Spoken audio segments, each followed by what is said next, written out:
सब मौजूद थे। इसलिए जब वो लोग सत्ता में आए, उनकी बात नहीं चली, ब्राह्मणी व्यवस्था वालों की बात चली। इसलिए किसी भी पॉलिटिकल पार्टी के अंदर अगर ब्राह्मणी व्यवस्था के जनक, पोषक, संरक्षक, संचालक हैं, तो वहां पर इस शोषित समाज का, इस शूद्र अतिशूद्र समाज का कोई फायदा होने वाला नहीं। यही उसका एक रीजन है। अभी हमारे साथियों ने आपके सामने कई चीजें रखी कि उसने ये कानून बना दिए, उसने ये बुरा कर दिया, वो संविधान खत्म करने जा रहा है, वो ये करने जा रहा है। इसका सॉल्यूशन क्या है? इसका एक और केवल एक सॉल्यूशन है, जो हमने 22-23 फरवरी 2020 को दिल्ली में लिया। हमने 22-23 फरवरी 2020 को दिल्ली में एक डिसीजन लिया। दिल्ली में हमने एक निर्णय लिया कि अगर इस शूद्र अतिशूद्र समाज को इंसानी जिंदगी देनी है, तो इस ब्राह्मणी व्यवस्था के जनक, पोषक, संचालक, संरक्षक को सत्ता से बाहर करना पड़ेगा। जब तक इसे सत्ता से बाहर नहीं करोगे, आप उसका कुछ नहीं करेंगे। सत्ता में रहेगा, वो मुंडी कभी इधर करके आपका नुकसान करेगा, कभी मुंडी उधर करके का नुकसान करेगा। और जिस पॉलिटिकल पार्टी में भी वो है, वो पार्टी सत्ता में आती है, तो सत्ता में ब्राह्मणी व्यवस्था का जनक, पोषक, संचालक और संरक्षक ही रहेगा। कोई दूसरा रह नहीं सकता, चाहे वो बीजेपी हो, कांग्रेस हो, सीपीआई हो, सीपीएम हो, सपा हो, बसपा हो, और चाहो जो एक मर गया, चाहे उसकी पार्टी। हमें इन्हें सत्ता से बाहर करना ही चाहिए। इससे क्या कुछ नहीं। साथियों,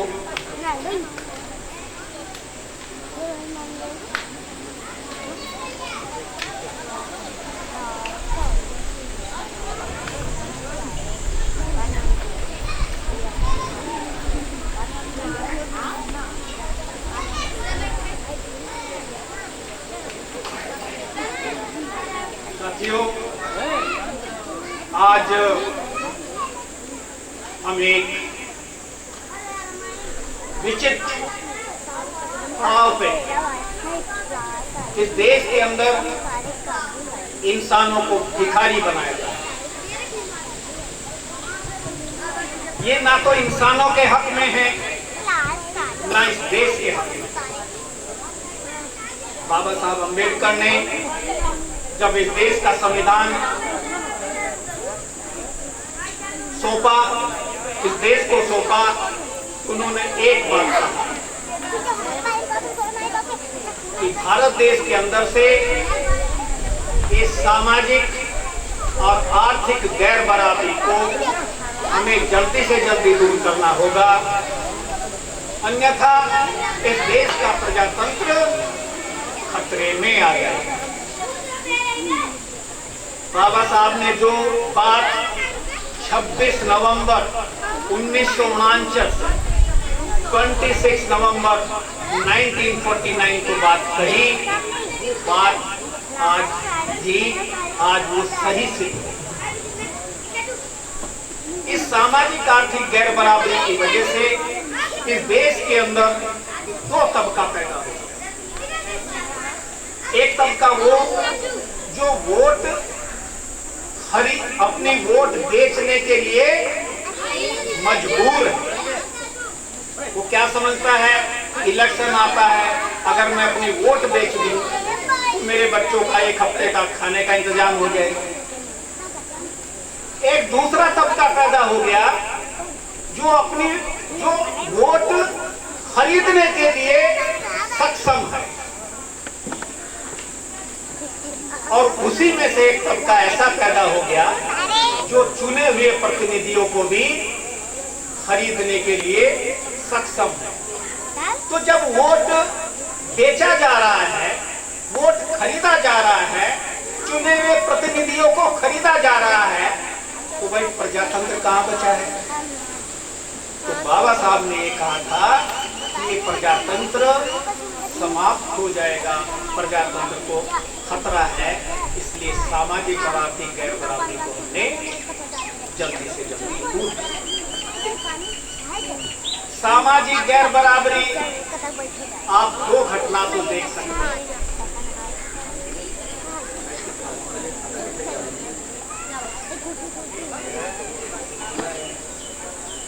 सभी आप दो घटना देश के अंदर कंपेयर कर सकते हैं। एक घटना 16 दिसंबर 2012 दिल्ली, वहां पर एक ब्राह्मण लड़की का बलात्कार हो जाता है, मर्डर नहीं होता है, बलात्कार हो जाता है। तो वहां पर प्रदर्शन, ऐसा प्रदर्शन होता है कि वो राष्ट्रपति को ऐसा घेर लेते हैं जैसे थाने को घेर लेते हैं, और उसमें दिल्ली का मुख्यमंत्री, जो आज दिल्ली का मुख्यमंत्री है, वो अग्रणी पंक्ति में होता है। वहां पर ये कहते हैं ट्रायल मत करो, सीधा फांसी दो। भारत का संविधान ये कहता है जब तक ट्रायल ना की जाए तो कोई दोषी नहीं है, वकील साहब जानते हैं। वो कहते हैं ट्रायल मत करो, सीधा फांसी दो। और उस लड़की के माँ बाप को कितना इज्जत बख्शा जाता है, करोड़ों रुपए के दिए जाते हैं, करोड़ों रुपए का फ्लैट दिया जाता है, और उन बच्चों को फांसी भी लग जाती है। किसी भी लड़की की, किसी जाति धर्म क्षेत्र की कोई लड़की हो, उसके साथ बदसलूकी हमें मान्य नहीं, लेकिन हर बच्ची के साथ, हर महिला के साथ एक बराबरी का न्याय होना चाहिए। इससे पहले 1990 में कलकत्ता के अंदर धनंजय चटर्जी नाम के एक ब्राह्मण लड़के ने एक लड़की का रेप ही नहीं किया, बलात्कार ही नहीं किया, उसका मर्डर भी किया। माइनर एज की लड़की, उसका बलात्कार किया, मर्डर किया।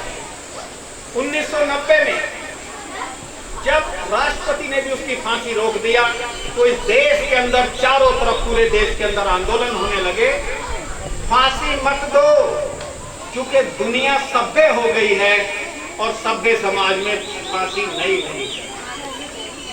वहां लड़का ब्राह्मण, यहाँ लड़की ब्राह्मण। जब लड़की ब्राह्मण है तो वो कह रहे हैं ट्रायल मत करो, सीधी फांसी दो। और इसके बाद 2020 में उत्तर प्रदेश में आ जाइए, वहां पर लड़की का ना जात बताते हैं, ना उसका नाम बताते हैं। हाई कोर्ट, सुप्रीम कोर्ट रात को 3-3 बजे बैठ के डिसीजन लेते हैं कि उसे फांसी लगनी ही चाहिए। लड़की का नाम नहीं बताओ, जात मत बताओ। और जब उत्तर प्रदेश के अंदर हाथरस में लड़की का साथ बलात्कार होता है, दलित लड़की का बलात्कार होता है, और करने वाले वो सवर्ण हैं, तो उस लड़की का नाम भी बताया जाता है, उसकी जात भी बताई जाती है, मनीषा वाल्मीकि। फिर प्रदर्शन होते हैं, लेकिन प्रदर्शन किस लिए होते हैं? जिन्होंने बलात्कार किया है उनको सजा मत दो। क्या उनको गोलियों से नहीं भूनना चाहिए था भाई? क्या उनको जेल में नहीं डालना चाहिए था? लेकिन उनके दोषियों को कुछ भी नहीं हुआ, फांसी नहीं हुई उनको। ये है सामाजिक गैर बराबरी, इसे सामाजिक गैर बराबरी कहते हैं। आर्थिक गैर बराबरी क्या है इस देश के अंदर? इस देश के अंदर आर्थिक गैर बराबरी है कि इस देश के अंदर 20 करोड़ लोग डेली भूखे सोते, 3000 बच्चे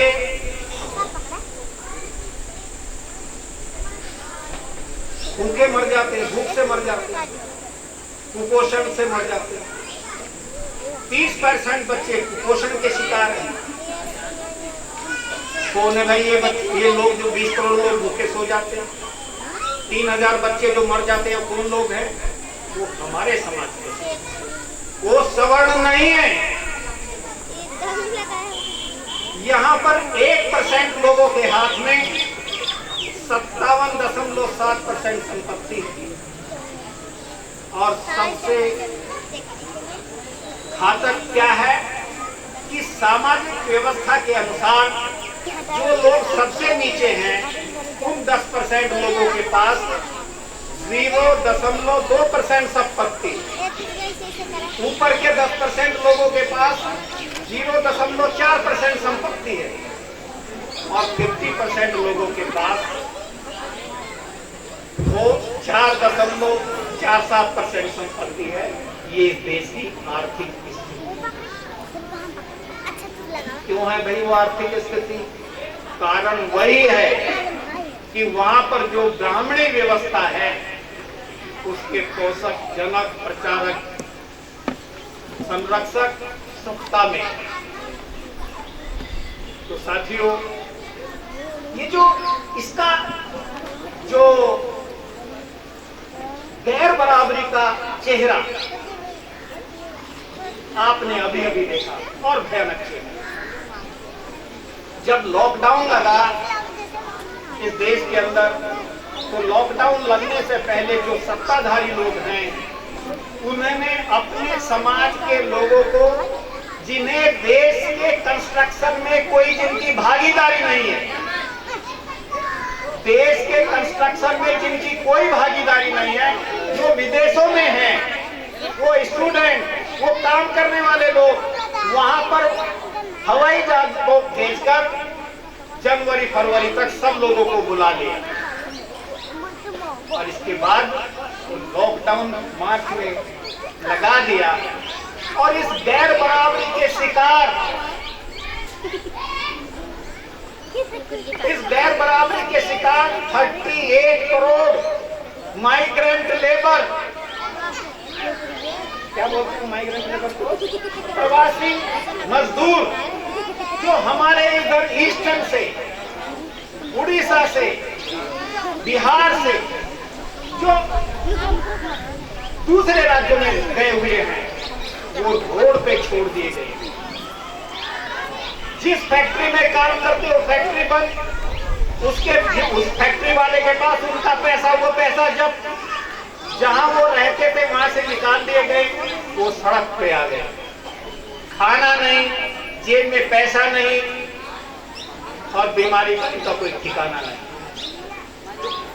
ये लेबर की ट्रेजेडी दुनिया के किसी भी देश में इतनी नहीं है, कभी देखने को नहीं मिली है। कौन है भाई ये लोग? ये जो माइग्रेंट लेबर है, ये प्रवासी मजदूर है। कौन है ये लोग? क्या उसमें सवर्ण है? कोई सवर्ण नहीं है। वो हमारे समाज के लोग, वो सड़कों पर निकल पड़े, वो बहादुर लोग, वो दुनिया के लिए बहादुरी की एग्जाम्पल। उसको 1000 किलोमीटर, 1500 किलोमीटर जाने के लिए वो बहादुर। मैं तो 1.5 किलोमीटर भी नहीं सोच सकता पैदल चल ऐसी गर्मी में। और वो बहादुर लोग, वो इस देश को कंस्ट्रक्ट करने वाले लोग, वो निकल पड़े। उनके लिए कोई बस नहीं, ट्रेन नहीं, खाना नहीं, कुछ नहीं। उनके छोटे छोटे बच्चे, बूढ़े बूढ़े माँ बाप, वो सब उनके साथ। क्या भाई इस देश का जो सरकार है उसकी कोई जिम्मेदारी नहीं इनके लिए सुविधा उपलब्ध कराना? लेकिन इसका जवाब यही है, क्योंकि वो सत्ताधारी लोग, वो ब्राह्मणी व्यवस्था के लोग, वो इनको कुछ देना ही नहीं चाहते। तो हमने ये सबसे बड़ा सामाजिक और आर्थिक गैर बराबरी का बहुत बड़ा प्रमाण है। तो साथियों, इस सामाजिक और आर्थिक गैर बराबरी को हमें दूर करने के लिए कमर कसनी पड़ेगी। इस सामाजिक आर्थिक गैर बराबरी को दूर करने के लिए हमने जागृति लाना पड़ेगा। इस सामाजिक आर्थिक गैर बराबरी को दूर करने के लिए हमारे समाज का हर अंग, चाहे वो कोई एम्प्लॉय हो, सरकारी, अर्ध सरकारी, गैर सरकारी, चाहे गैर कर्मचारी हो, चाहे वो स्टूडेंट हो, महिला हो, उस सबको भागीदार करना पड़ेगा। अभी अगर हमारा कर्मचारी अगर आंदोलन नहीं कर सकता, राजनीति नहीं कर सकता, लेकिन अपने इस देश के अंदर संविधान के अनुसार वो जागृति फैला सकता है, वो जागृति फैलाने का काम कर सकता है। जो राजनीति में लोग हैं वो राजनीति में काम कर सकते हैं, जो आंदोलन करने वाली ऑर्गेनाइजेशन में वो आंदोलन कर सकते हैं। साथियों, हर किसी को इस जो गैर बराबरी को दूर करने के लिए भागीदार बनना पड़ेगा और हमारे समाज का हर अंग इसके काम आए। तो हमने जो हमारे समाज का अंग जो दूसरी ऑर्गेनाइजेशन में काम नहीं करता, पॉलिटिकल ऑर्गेनाइजेशन में काम नहीं कर सकता, आंदोलन वाली ऑर्गेनाइजेशन में काम नहीं करता, वो भी इस सामाजिक आर्थिक गैर बराबरी को दूर करने के लिए एक जागृति फैला सकता है। और ऐसी जागृति फैलाने के लिए हमने एक संस्था का निर्माण किया है, एक ऑर्गेनाइजेशन का निर्माण किया है। उस ऑर्गेनाइजेशन का नाम है भारत राष्ट्र पीपल फॉर इक्वलिटी, यानी कि भारत राष्ट्र के लोग बराबरी के लिए। और वो ऑर्गेनाइजेशन हम यहीं से लॉन्च करते हैं। उस ऑर्गेनाइजेशन का ये नारा है, हमें भीख नहीं बराबरी चाहिए। और उस ऑर्गेनाइजेशन के लिए का काम इस देश के अंदर जागृति फैलाना है। उस ऑर्गेनाइजेशन में ये ऑर्गेनाइजेशन सामाजिक ऑर्गेनाइजेशन है, सामाजिक संस्था है, गैर राजनीतिक, गैर धार्मिक, गैर आंदोलन करने वाली संस्था होगी। इसमें कोई एम्प्लॉय भी काम कर सकता है, चाहे सरकारी हो, अर्ध सरकारी हो या गैर सरकारी हो। इसमें प्रोफेशनल काम कर सकते हैं, कोई एडवोकेट हो, इंजीनियर हो, डॉक्टर हो। इसके अंदर जो कर्मचारी नहीं है लेकिन वो अपने कोई जीविका चलाता अपनी कमाई से, वो कर्मचारी ना होते हुए भी अपनी जीविका चला रहा, वो भी इसका भागीदार बन सकता है। वो भी जागृति फैला सकता है देश के अंदर कि देश के अंदर ये सामाजिक और आर्थिक गैर बराबरी जो है वो कितने बड़े पैमाने पर है। इस गैर बराबरी भारत देश के अंदर ये गैर बराबरी क्यों होनी चाहिए? साथियों, आजादी और बराबरी एक इंसान का इंसानी हक है। लिबर्टी एंड इक्वलिटी ये ह्यूमन राइट है, हर इंसान का इंसानी हक है। इस हक के वजह से ही जो गुलाम देश हैं उनको आजादी दिलाई जाए। चूंकि गुलाम देश के अंदर न आजादी हो सकती न बराबरी हो सकती, इसीलिए जो सभ्य देश हैं इन गुलाम देशों को आजादी मिले उनकी वकालत करते हैं। और जब कोई देश आजाद हो गया और इसके बाद भी अगर वहां पर सामाजिक और आर्थिक बराबरी नहीं है तो आजादी का कोई मतलब नहीं। भाई अगर देश आजाद है तो सामाजिक आर्थिक बराबरी अगर नहीं है तो देश आजाद किस लिए? आजाद होने का मतलब क्या है? क्यों आजाद होना चाहिए? तो ये हमारी आजादी, किसी भी आजाद देश की आजादी तब तक पूरी नहीं होती जब तक वहां पर सामाजिक और आर्थिक बराबरी ना आ जाए। हम आजादी के केवल पहले पड़ाव में हैं, हमें केवल आजादी मिली। उसका जो दूसरा पड़ाव है बराबरी, यानी कि बराबरी जब तक नहीं मिलेगी तब तक हमारी आजादी कंप्लीट मानी नहीं जा सकती, आजादी है ही नहीं। तो साथियों, ये आजादी लाने के लिए आप सबको, इस भारत राष्ट्र को, अगर आपने इस भारत राष्ट्र के अंदर अगर मानवता लाना, अगर भारत राष्ट्र के अंदर खुशहाली लानी है, तो आजादी के बाद बराबरी लानी पड़ेगी, सामाजिक और आर्थिक बराबरी लानी पड़ेगी। बराबरी लाए बिना भाईचारा नहीं आ सकता, बंधुता नहीं आ सकती, क्योंकि बंधुता कभी भी मुकेश अंबानी और उसके चपरासी में आ ही नहीं सकती। अगर बंधुता लाना है, भाईचारा लाना है, तो हमें सामाजिक और आर्थिक बराबरी लानी पड़ेगी।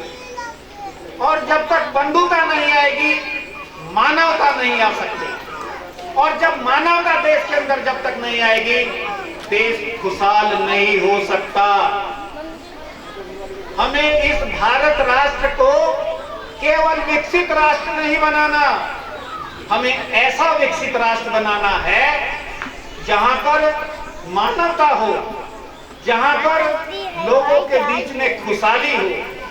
हम मानवता वाला, खुशहाली वाला विकसित राष्ट्र बनाना चाहते हैं। और ऐसा राष्ट्र बनाने के लिए आजादी के बाद दूसरी हमारी जो पायदान है, दूसरी जो हमारी सीढ़ी है, वो सामाजिक आर्थिक बराबरी लाने की है।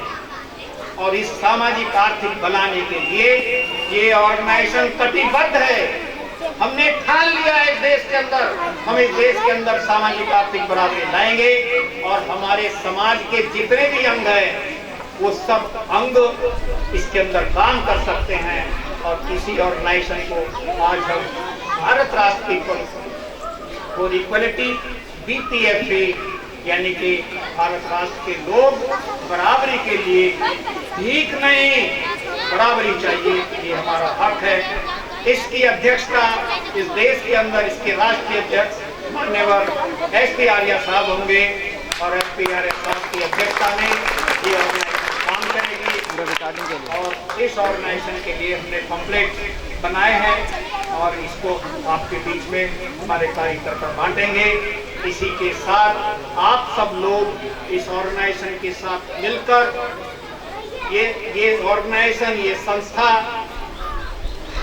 सामाजिक संस्था है, गैर राजनीतिक है, गैर आंदोलनकारी है, गैर धार्मिक है। इसका काम केवल इस देश के अंदर अवेयरनेस लाना है, जागृति लाना है। जागृति के लिए काम करेगी, आप सब लोग काम करेंगे और इनके साथ मिलकर हम इस देश के अंदर सामाजिक आर्थिक बराबरी लाकर रहेंगे। इसके साथ मैं आपकी बात समाप्त करता हूँ। जय भीम, जय भारत। बहुत बहुत साधुवाद राकेश जी। हमें भीख नहीं, बराबरी चाहिए। जो आपके बीच में संगठन लॉन्च किया गया, इस संगठन का नाम भारत राष्ट्र पीपुल फॉर इक्वलिटी, शॉर्ट में BPFE, भीख नहीं बराबरी चाहिए। और आपको आज भीख दिया जा रहा है। तो इधर हमारे बीच से हमारे विश्वनाथ जी का इधर यहाँ से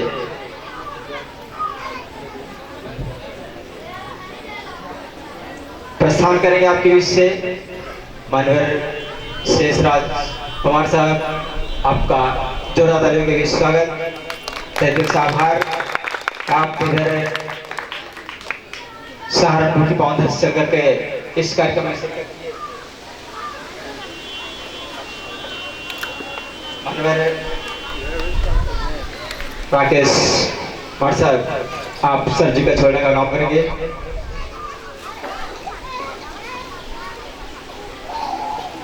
कि पीर पर्वत से हो गई है पिघलनी चाहिए, पीर पर्वत से हो गई है पिघलनी चाहिए, हिमालय से कोई नई धारा निकलनी चाहिए। हंगामा खड़ा करना मेरा मकसद नहीं दोस्तों, इस देश और समाज की सूरत बदलनी चाहिए, सूरत बदलनी चाहिए, सूरत बदलनी चाहिए। दोस्तों इधर आपके बीच से इधर बहुत से प्रवक्ता बोले, अभी आपके बीच में मुख्य वक्ता बाकी है, इधर हमारे अध्यक्ष महोदय बाकी हैं बोलने के लिए, और आप लोग यहाँ से भी शिरकत नहीं करेंगे, यहाँ से जाएंगे नहीं। आप यहाँ आपको नियर अबाउट 1.5 घंटे का समय देना पड़ेगा। तो हम ऐसे महान विद्वान को आपके बीच में लाना चाहते हैं जिन्होंने पूरे भारत में अवेयरनेस लाने का काम किया, पूरे भारत में जागृति फैलाने का काम किया, जिन्होंने कश्मीर से लेकर के कन्याकुमारी तक, जामनगर से लेकर के कोहिमा तक पूरे भारत के लोगों को जागृत करने के लिए अपना तन, अपना मन, अपना धन और अपना जीवन समर्पित किया है, जिन्होंने इधर वैज्ञानिक रहते हुए अपना पूरा जीवन इस समाज को जागृत करने के लिए लगा। उन्होंने कभी अपने लिए बैंक बैलेंस नहीं किया, कभी अपने लिए एक रूम की व्यवस्था नहीं की। इधर बाबा साहेब के सच्चे अनुयायी होने के नाते आपके बीच में अपने पूरी कमाई का जितना हिस्सा था उस समाज को जागृत करने के लिए अपना लगा दिया। ऐसी चलती फिरती यूनिवर्सिटी जिन्होंने माउंट से में अपना पूरा जीवन लगा दिया, इंसाफ संगठन में अपना पूरा जीवन लगा दिया, और आज आप भारत राष्ट्रीय पीपुल फॉर इक्वलिटी के राष्ट्रीय अध्यक्ष हैं। आप चलती फिरती यूनिवर्सिटी आपके बीच में आहूत करते हैं कि बहुजनों अपने आहों में असर पैदा करो, बहुजनों अपनी आहों में असर पैदा करो, रुख हवाओं का मोड़ दो, जिगर पैदा करो। अगर जीना चाहते हो मान सम्मान के साथ साथियों, तो हर एक घर में बाबा साहब डॉक्टर भीमराव अम्बेडकर पैदा करो, अम्बेडकर पैदा करो। इन्हीं आने के साथ आपके बीच आहूत करते हैं माननीय एस.पी. आर्या राष्ट्रीय अध्यक्ष एवं राष्ट्रीय उपाध्यक्ष भारतीय डेमोक्रेटिक पार्टी, आपका जोरदार तालियों के बीच स्वागत। आप आए अपने मुखारबिन से सभा को संबोधित करें।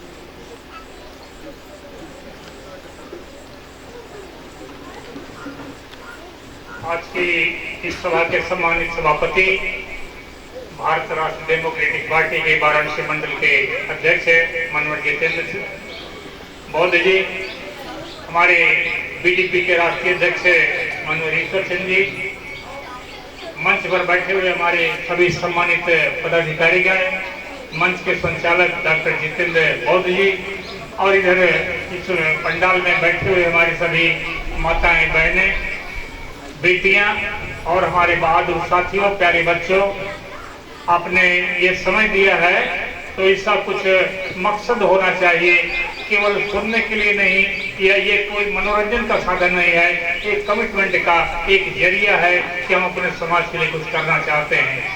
इसलिए बाबा साहब डॉक्टर अम्बेडकर ने कहा कि जिनको गुलामी में भी आनंद आने लगे उनको पूर्ण गुलाम कहते हैं। Those who feel pleasure in slavery, they are called perfect slaves।